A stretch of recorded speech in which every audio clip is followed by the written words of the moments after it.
нэвтрүүлгийн төгсгөлд та хоёр манаас энэ удаагийнхаа дугаарыг ерөөхдөө баттгаад бас санал дүгнэлт хэлэх байх гэж бодож байна. За миний хувьд бол энэ талаар маш сайн судлаад одоо энэ топ баримттай хийж байгаа судлаачийг оруулсандаа бас их баяртай байна. Яг гэвэл энэ судалгаан дээр үнэлсэлж хууль өөрчлөгдөх ёстой.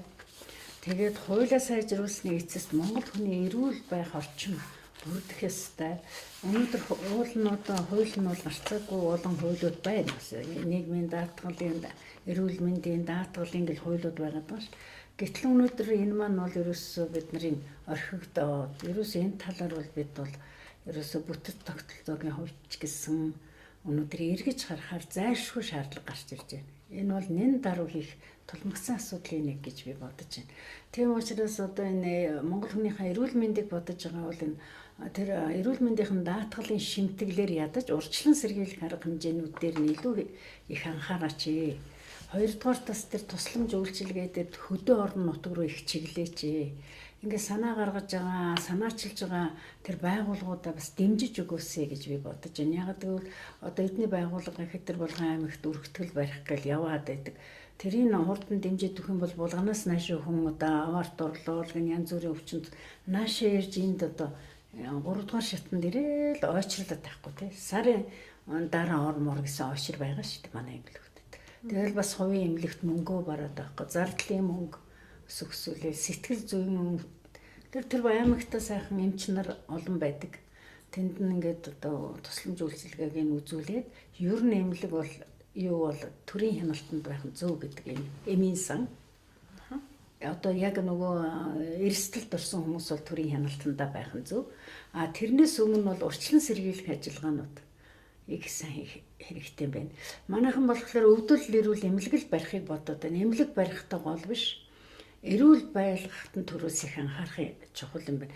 Эмнэлгүүдийг олон дахин барих энэ цөөхөн ард түмэнд хэцүү үсттэй тийм ээ. Би нэг гадаадын иргэний сонирхсан тийм сонин юм сонсч ирсэн.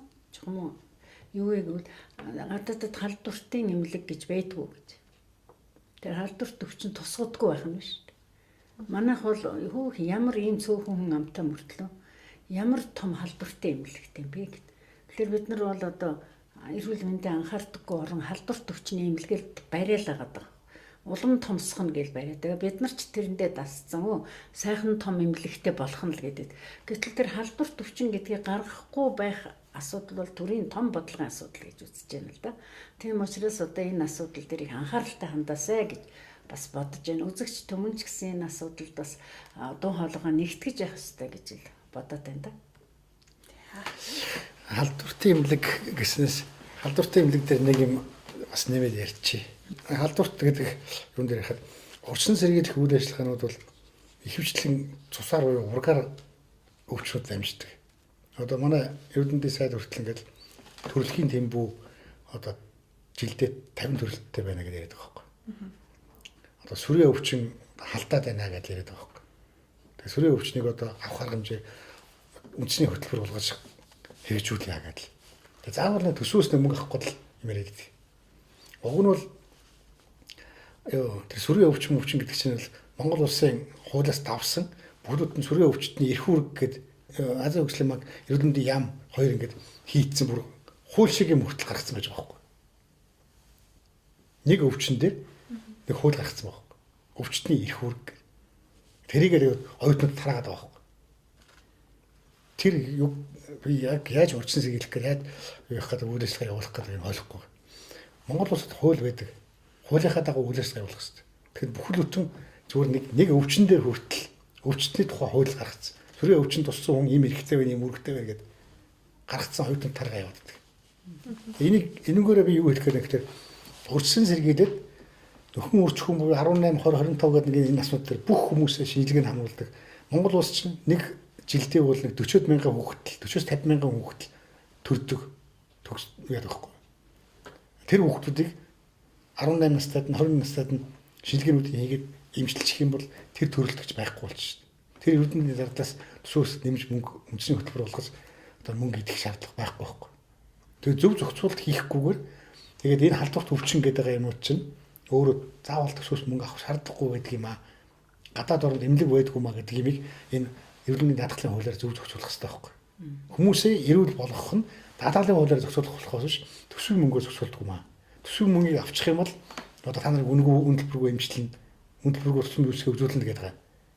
Төсвөөс мөнгө санхүүжилтийг нэмэгдүүлэх хэрэггүй.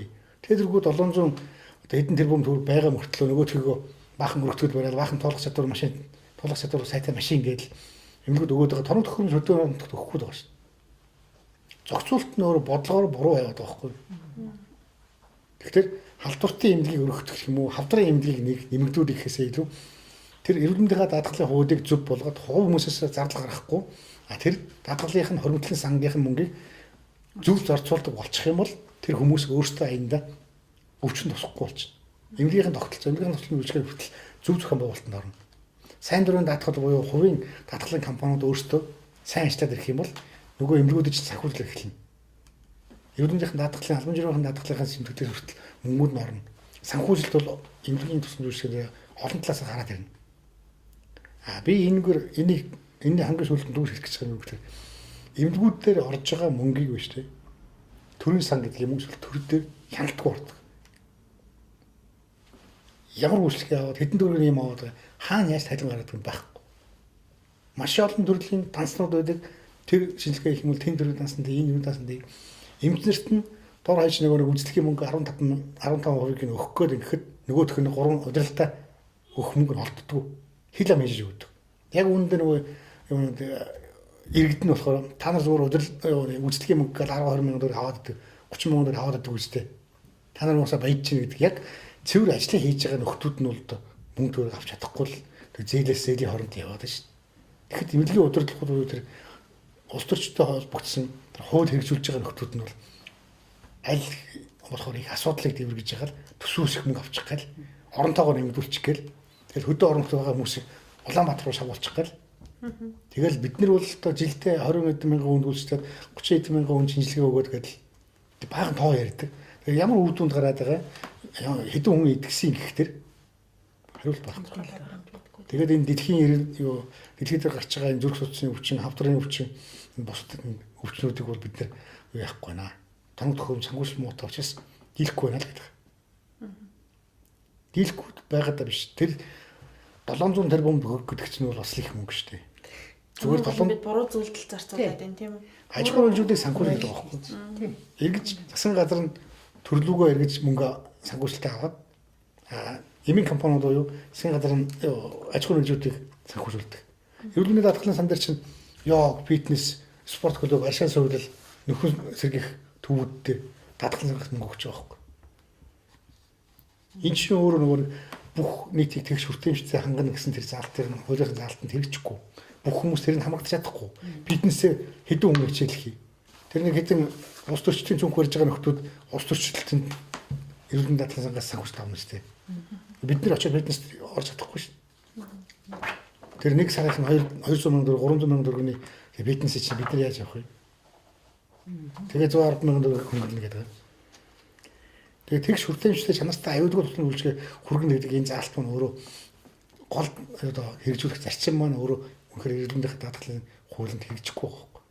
Хэрэгжих боломжгүй байхгүй. Тэгэхээр бид нар яг иргэдтэй тусламж үйлчлэгээ зөв хүргэж байгаа мүү гүмүү гэдгийг л зөв болгох тийм хянах хууль хэрэгтэй байна. Тэгэхээр энэ эрүүл мэндийн салбарт тулгамдж байгаа энэ олон асуудлыг шийдвэрлэх гарц гаргалгаа нь бол ердөө бид хуулиа зөв гаргах хэрэгтэй байна тий. Хууль зөв байхад аяндаа энэ асуудлыг бүгдээр ингэ шийдэгдээд явах боломжтой байна гэж. Хууль гэдээ ярихлаар улсын их хурлын гишүүд чинь хуулиа баталдаг байхгүй юу?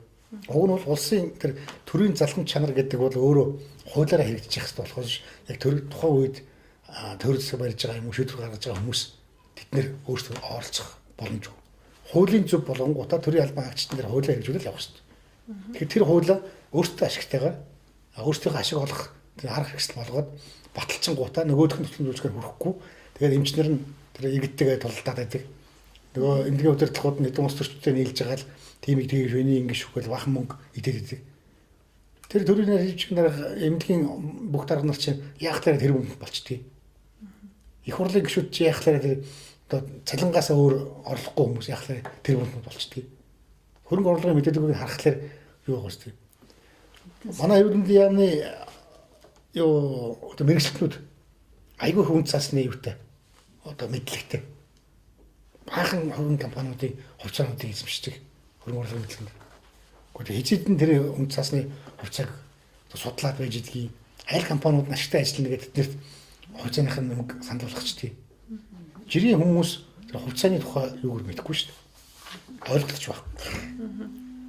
Тэгээд маш их баярлалаа. Өнөөдөр бас урилга маань хэлж авсанд нэвтрүүлэг маань энд хүрээд өндөрлөж байна. Дараагийн дугаараа би та бүхэндээ бас яг энэ эрүүл мэндийн даатгалын тухай хуулийн одоо яг тодорхой наривчилсан заалтуудын тухай үзэгчтэй мэдээлэл хүргэх байх гэж бодож байна. За тэгээд бас та хоёрын ажил амжилт хүсье.